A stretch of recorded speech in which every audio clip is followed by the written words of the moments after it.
Greetings, fellow ranchers. Rhadamant here. Thank you for tuning in to Songs of Syx, Episode 7, Pastures and Tailors.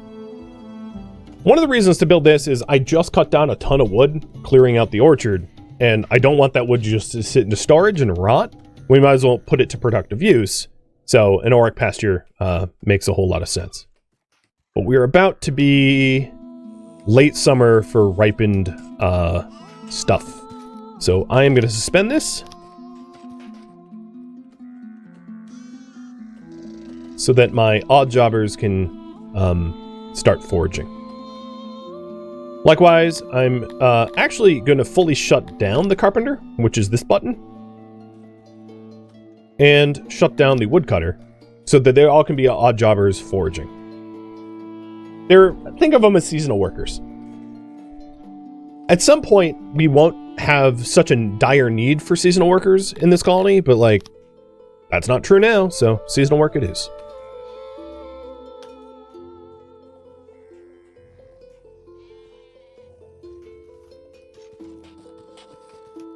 Because we only have 6 months of food, and I think that's, besides like the starting day that we kicked off, like that's the lowest amount of stored food that we've had.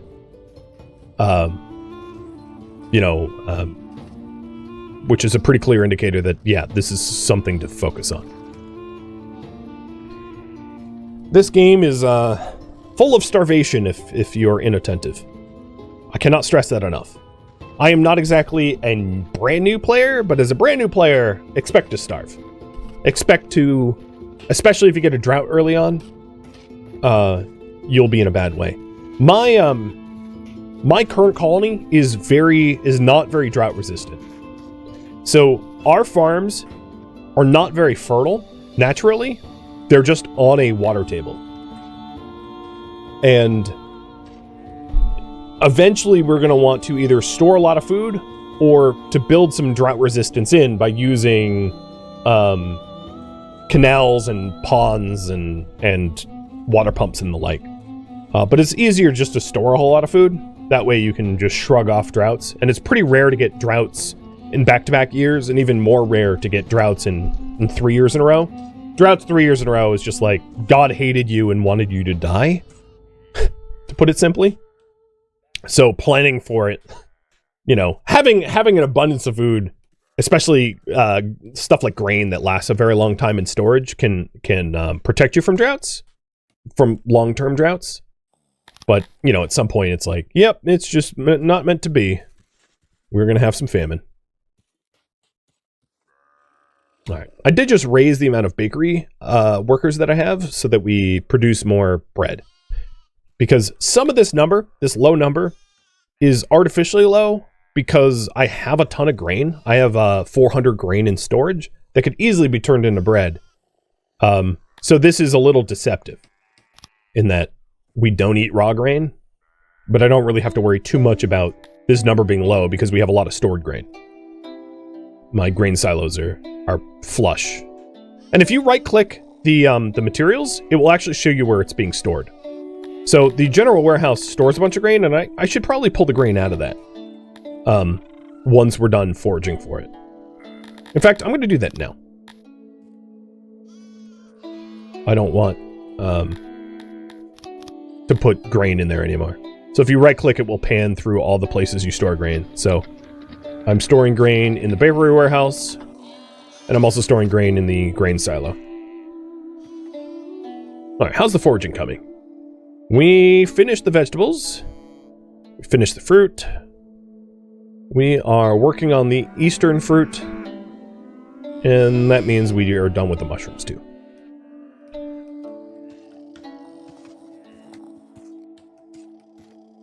And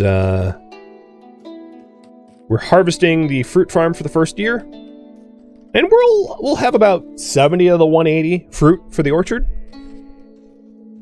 which is not bad. It's kind of a 5-year project, I would say, if I was to put a guess on that. But once it's done, it's going to allow for a population explosion. If we want.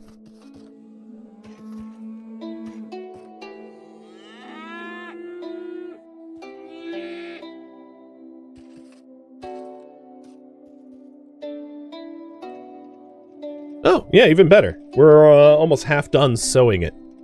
And the fruit farm that we have here, because we have spent a year tilling it and tending it, and our skill levels are going up, this will obviously be higher yield next year than it was this year, because we started it this year. So sometime next year, this fruit orchard should be done, and then in like 3 years' time, it will start yielding fruit.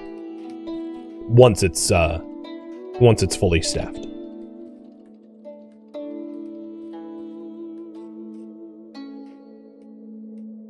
Yeah, it's not bad. That's far more fruit than I thought we would have for it. So, happy about that. Okay, the last of everything foraged is done.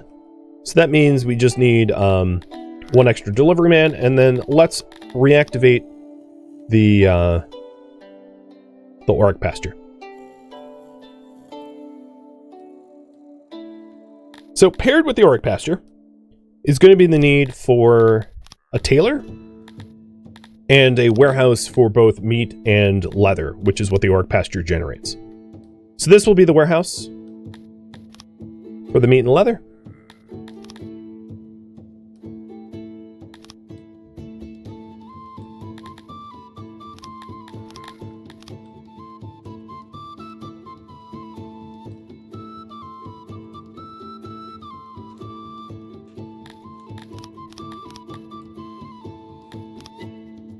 And then the other thing to think about is we can either balance the tailor to produce enough leather clothing or to use the leather that's offered. So there's sort of two schools of thought here. One is that we build a tailor to specifically a leather tailor, which I think is what I want to go with, to just use whatever the Auric Pasture produces. So have it be a larger tailor workshop able to scale up if we become more capable ranchers. The other thought is a tailor that can accept a variety of material, leather or fabrics woven from weavers, that could change between production types, but I think I want to go with just a leather tailor this time around. And the woodcutter and the carpenter is closed for now. But I'm going to keep it closed until the Auric Pasture is done, because it needs a bunch of assembly. So let's push this building back a bit so that it can be roundified.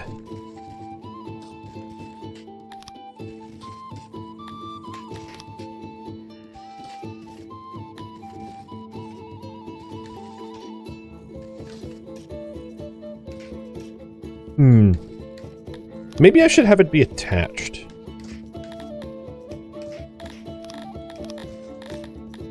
I think I'll do that style instead.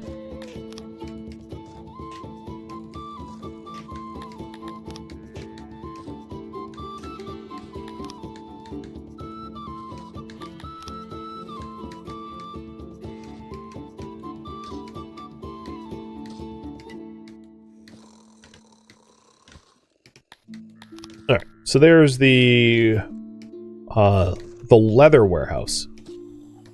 I'm not sure if I want to keep meat in the same. I could, but it may not make sense depending on the design. So then this would be the tailor, and we'll add workbenches to it.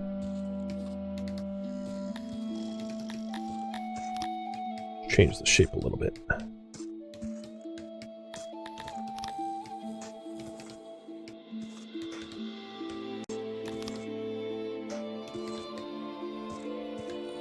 With a little bit of internal storage. And this is larger than the amount of leather that we'll be able to derive from the ranch, but it will scale up well and put doors here matching where the storage is. So to get to the tailor, you have to go through storage. Given that the leather's coming out from an adjacent building, I don't think it will be that inefficient. I might want to have it be roundified though, so I might nudge this over. One way to do that, which is weird, is just to copy it like this to paste it over, delete the original, and then copy what you had copied to position it better. It's a little odd, but if you have the game paused, it's not too problematic.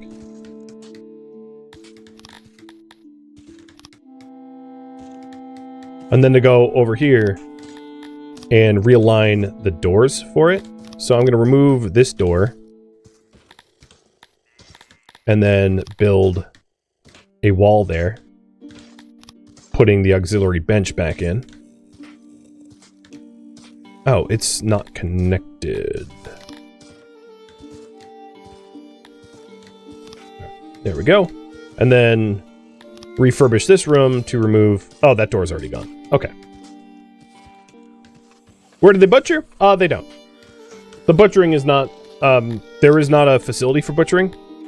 So the hunter has a butchery table, but that's for the hunting facility specifically. So, if you look, there is no butcher. There is a hunter, which can act as a butcher, but that the hunting is done off tile. I mentioned that at the start of the stream.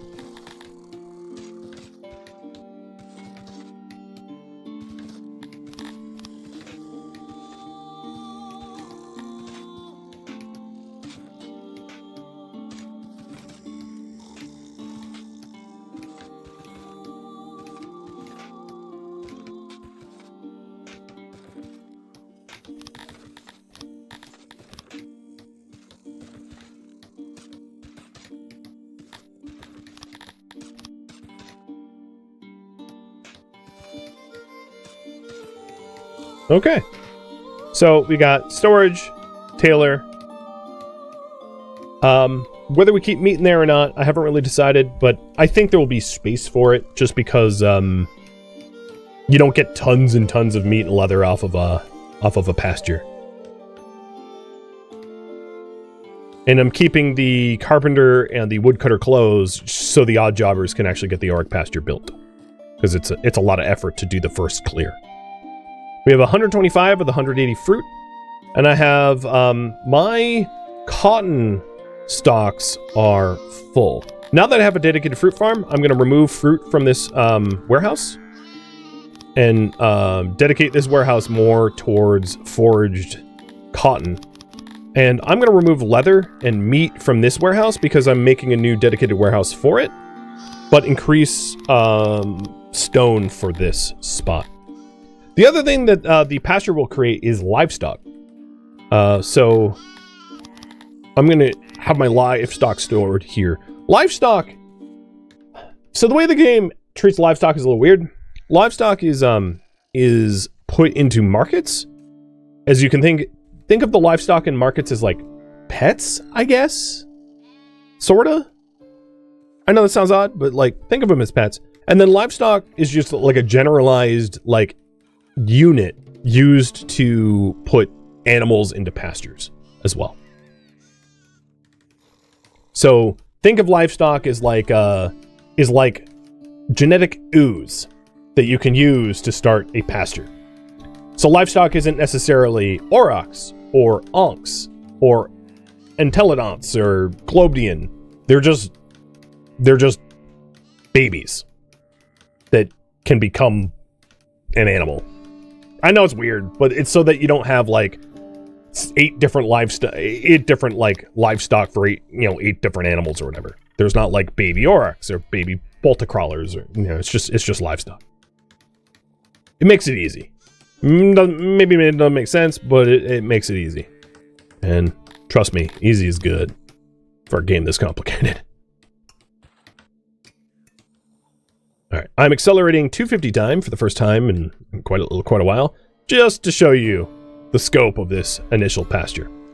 It's gonna house a lot of people.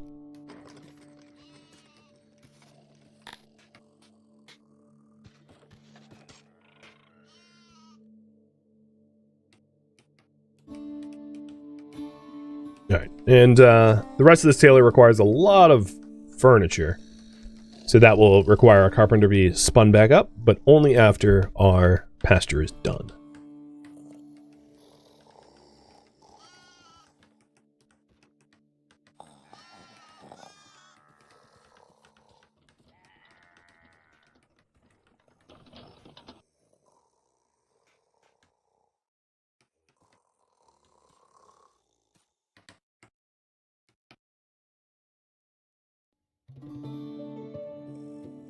I'm going to reduce the ranchers down to, like, let's say 5. Or actually, initially, we don't have really that many, because we won't have a lot of animals. So, do I have any livestock yet? Yes. I'm going to kick the livestock out of the market, so that we can use it to seed the pasture. Because you start the game with, like, livestock. And I believe your herders can herd wild animals if the wild animals exist on the map tile. So I do have oryx down here. So even if I had 0 livestock, it wouldn't necessarily mean I wouldn't be able to start a pasture, because there are wild auroch over here to herd. I think it works that way. I'm not certain. But I've never really had a problem starting a pasture of animals, even if I had 0 livestock. And this will house up to 19 animals when it's fully set up. So all those remaining odd jobbers, let's put them back in the carpentry. And I'm actually not going to staff them in the wood cutting just yet, because I have a lot of stockpiled wood. So I'm just going to ramp carpentry up, because our tailor here requires a ton of furniture. So it's going to take a while to make the furniture required for the tailor benches. And I actually have a workforce of -2. So let's authorize 5 more. I don't want to grow my population quickly, because if you admit every migrant or every immigrant, you will probably starve. Unless you're just solely focusing on food. If I was playing for myself and I was playing more like meta or efficiently, almost all of my initial infrastructure would just be food. It's kind of the way to grow early on. Really early in the game, your people don't really require anything but food to stay happy, apart from like a hearth and a well, and maybe a speaker and some markets. It's just like food. Just that's what they need.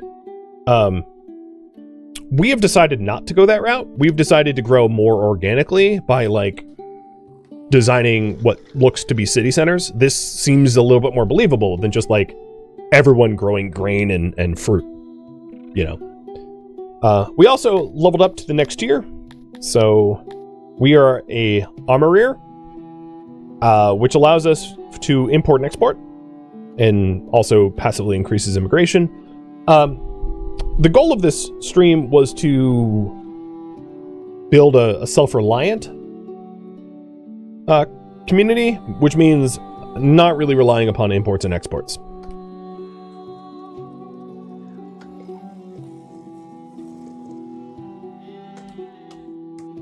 Here we go.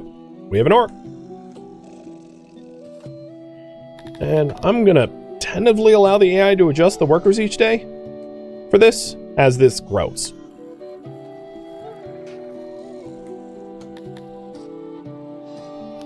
And the people starving are the ones that just came in.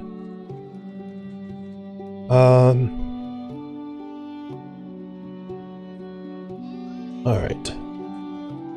I think reduce deliverymen. Yep. Now I have 5 odd jobbers.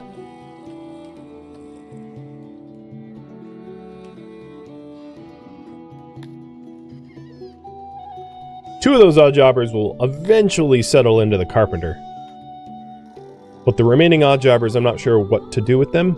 I might, seeing that my food is under 12, hire one more into the baker. Because we have lots of grain. I have 600 grain. So I have plenty to cook. It seems like I have consumed every bread that I've made. We've lost 1 to spoilage, actually. But a little bit of spoilage is kind of inevitable, like, especially for food that spoils quickly, like bread.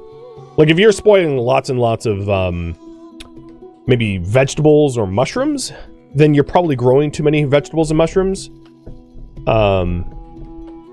It's pretty common to spoil grain, because grain keeps a long time, and you tend to keep that into storage to help with famine and droughts and blight. But yeah, I feel pretty good about where we are right now. Now, there's one other facility that my people would like access to right now that I could build. So in terms of the services, we have religion, and I'm pretty sure everyone's religion has been... Yes.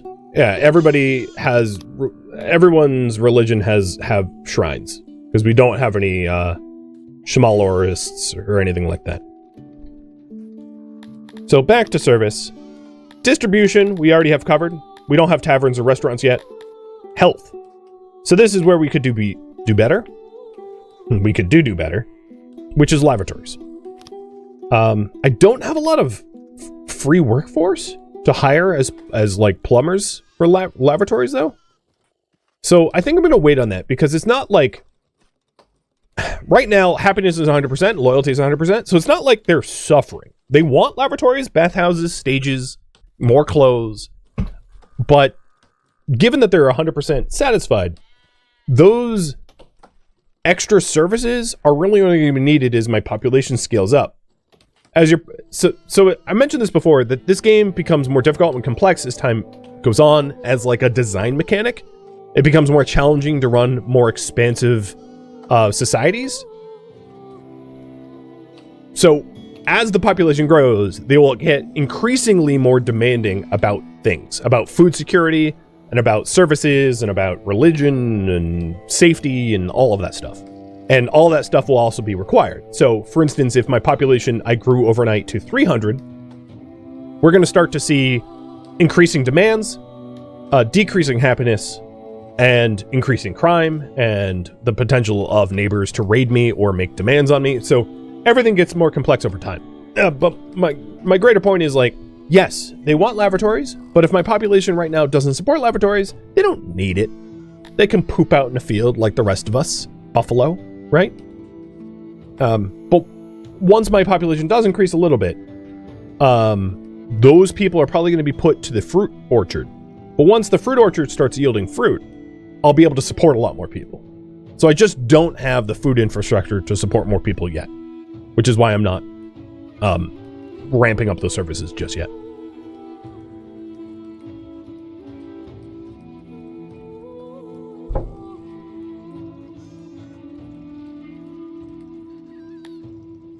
Oh, so here we go. Because I hit population 40, which is the threshold, we are starting to meet our neighbors. So initially, when the neighbors first introduce themselves to you, they will often offer you a gift. And they're offering 1,200 grain. If we accept, my relationship with them drops a little bit. And if we decline, my relationship with them drops, but less. So, should we accept the grain? Yes or no? Now, one of the goals was to build a self-reliant society. So it might make sense role-playing wise to be like, we don't need your grain, but thank you. But I'll have you guys decide. Now, with that said, I don't have storage for the grain right now, so I would have to change my warehouses just to store it. It's not a bad thing, you know. It would help to protect me from starvation, but I do have a very healthy amount of grain stored already, so I don't think it's necessarily required. And this is the first leader of 3 that will introduce themselves to me, because I have 3 direct neighbors, all 3 Dondorians. And he's calling himself the Supreme Ruler of Crochtland. So if you don't remember, I do. Crochtland is the largest of the 3 adjacent to me. You guys want me to decline? So I will decline. I have declined the offer. After they first introduce themselves to you, they will usually then make requests of you. They will, sometimes they're requests, sometimes they're demands. It depends on how much they like you. And you will be, they'll say like something like, hey, it's my birthday today. Can we have some free stuff? And you can say yes or no. So if we take a look at the world map, Crochtland just introduced themselves to me. My relationship with them is shown here as a heart 114 positive. And subsequently, I am sure the others will introduce themselves to me as well. Cretonian also has an army of 27 sort of stationed in between my capital and their capital. But that doesn't necessarily mean... It's just a little army base that's being supported by their capital. It doesn't mean that they're invading me or anything like that.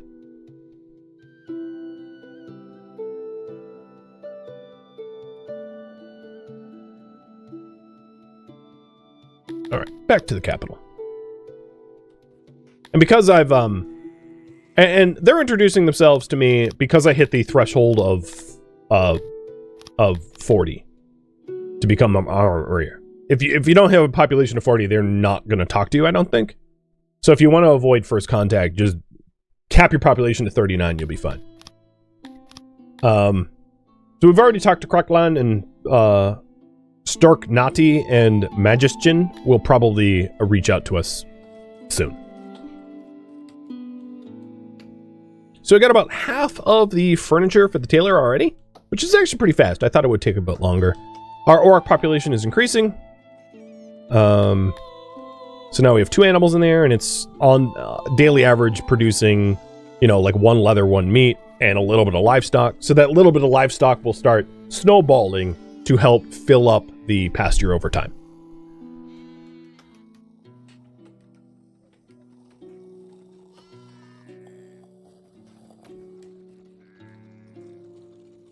The remaining odd jobbers I have, let's clear all from these areas where additional fruit pastures are likely to be put in. Just so that those odd jobbers are doing something during the winter.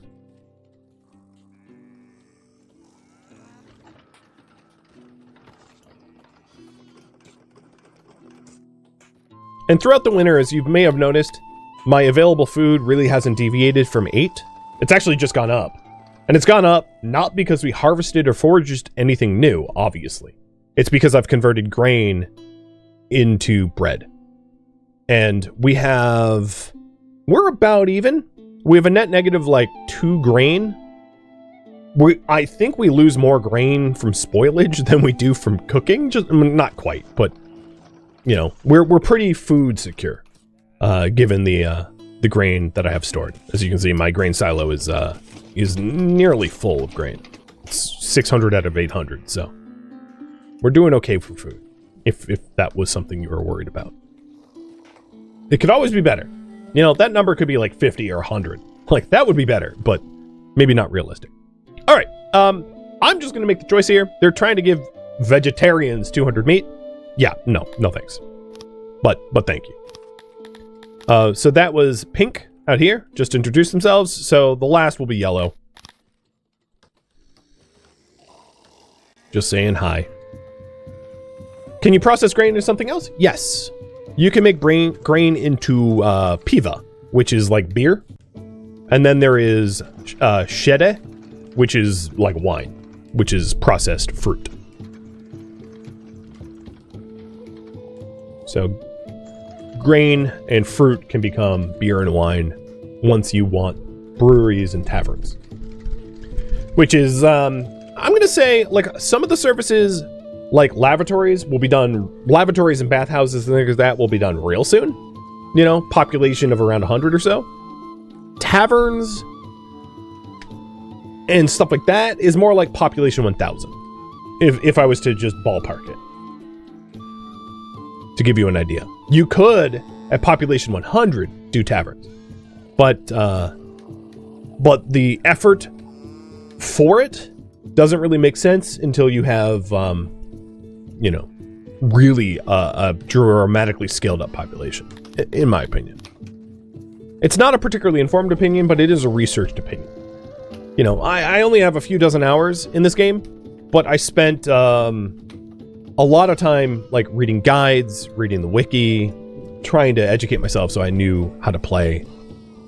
Because this game is, very, very complex. There's a lot of moving parts, and And I knew I needed a lot of information in it. All right, so this pasture already has just about half pop of animals. Didn't take very long. I'm gonna tell the AI to stop adjusting the workload, and I'm gonna cap it out at 3.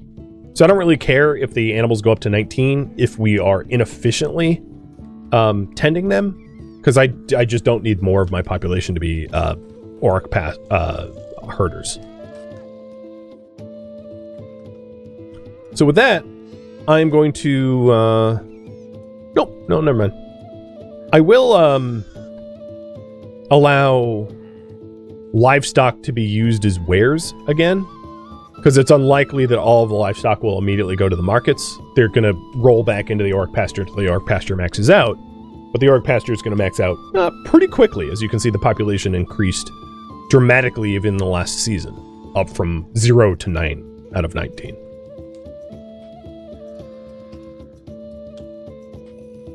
And the tailor is about 4/5 done with its supply materials, or like even more than that. Forced to beer brew to avoid grain spoiling. Yeah, but the thing is, Piva spoils faster than, just about as fast as grain. If you really wanted to make the case, you'd turn your grain into rations. But there's also technologies to limit spoilage, which is here. So eventually you can even increase or decrease your spoilage rate through research. And we'll get there. Research is on the short horizon. And this is probably true of like most of your starting villages.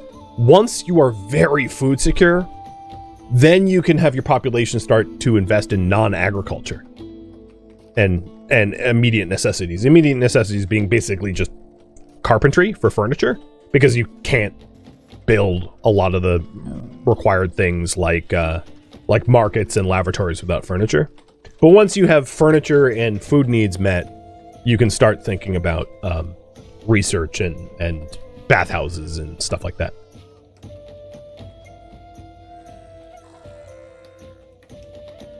All right, so the tailor's getting built.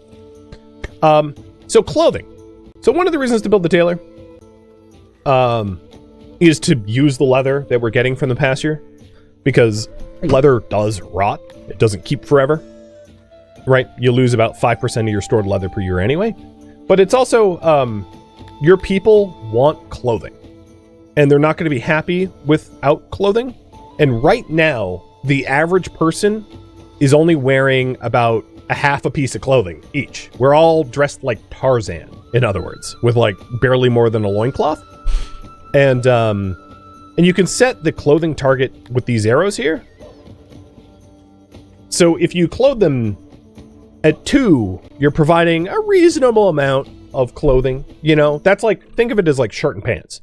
At clothing 1, you're like in underwear. In less than clothing 1, you're in a microkini.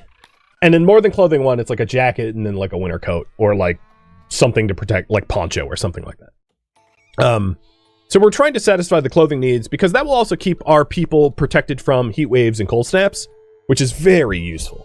So the more clothing that you have fulfilled, the less you are exposed to the elements. So it's a nice thing to have early on as a general service, and they want it. That's something that they're asking for. So right now they're asking for some of the stuff they're asking for doesn't make sense, like stages and physicians. Like I couldn't even get a physician if I wanted to, but some is something I can fulfill, like clothes and being able to retire at an earlier age. Like, no. That requires us to probably have elder care, which is 3,100 research away. Yeah, it's just not reasonable, is all I'm going to say.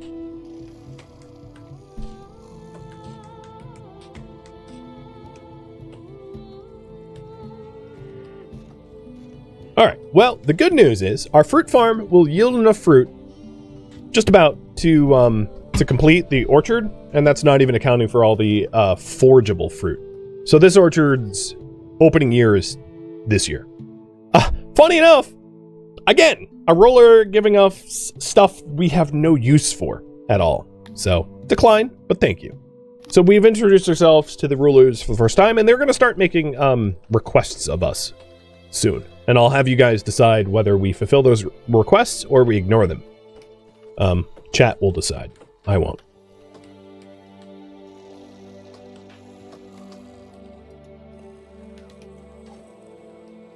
Are they trying to offload my junk to me?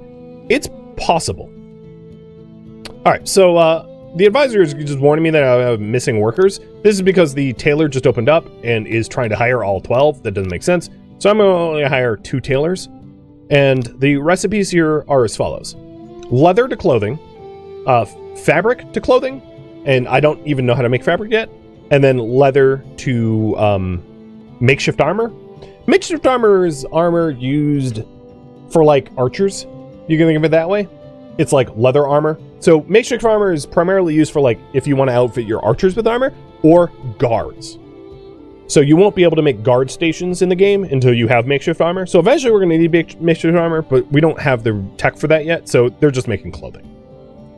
So our tailors are going to tailor up some of the spare leather from the pasture into clothing. And I have 0 odd jobbers. Now that I have 0 odd jobbers, we are about.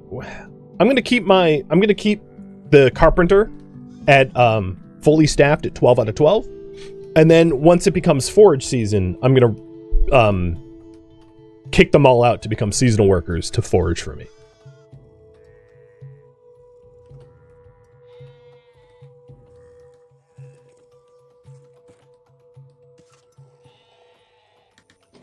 How is my maintenance going? 1 more janitor wouldn't be terrible. There's some spots. There's nothing causing work inefficiencies. But I might need something more like 4 janitors total.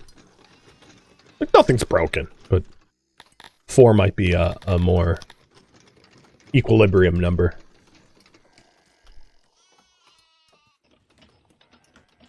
And I might actually be baking too much stuff, so I'm going to remove 1 of the bakers.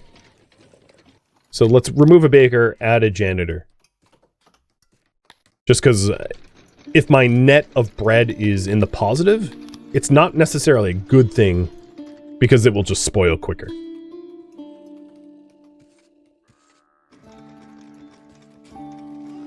And here you can see the food preferences. So like, you know, us Cretonians like bread, fruit, and vegetables.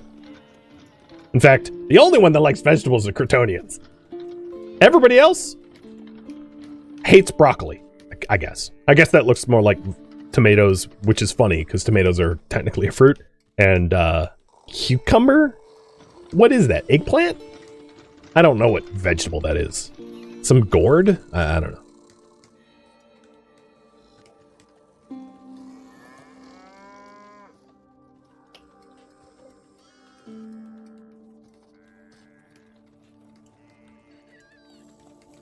Looks like squash or eggplant. Zucchini? Yeah, it's probably zucchini. Now I think about it. That looks very zucchini-like. Big fat zucchini.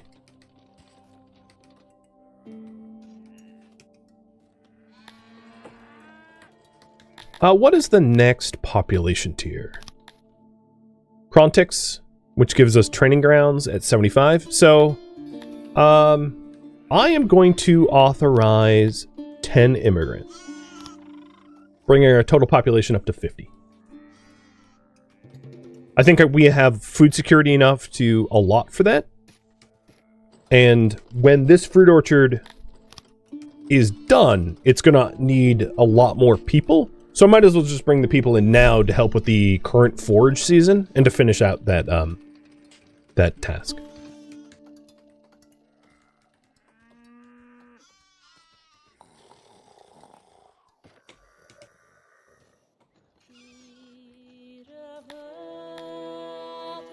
Maybe the animals aren't going... Are they all going straight into the markets? I said that that was not likely to happen. But yeah, there's some livestock. So I'm going to keep the livestock out of the markets for now. Until the pasture is fully populated. Thank you for tuning in to Songs of Syx, which originally streamed live on Twitch as a marathon November 23rd. If you have any questions for me, let me know in the comments below, but please keep in mind I'm not looking for feedback. This episode was cut from a marathon, and the marathon was streamed one time only, so feedback cannot be incorporated. If you would like to join a live stream of mine, Rhadamant.com has my stream schedule and countdown timers to upcoming streams, and if you would like to join my online gaming community on Discord, Rhadamant.com has a link to it, as does the description of this video. A link to my Patreon page could be found there as well, if that interests you. Thank you so very much for watching. A special thank you to my Patreon patrons, Twitch subscribers, and viewers like you that support the channel and made it all the way to the credits. Thank you so very much. I hope to catch you next episode or an upcoming stream of another game. Farewell, my fellow Cretonians.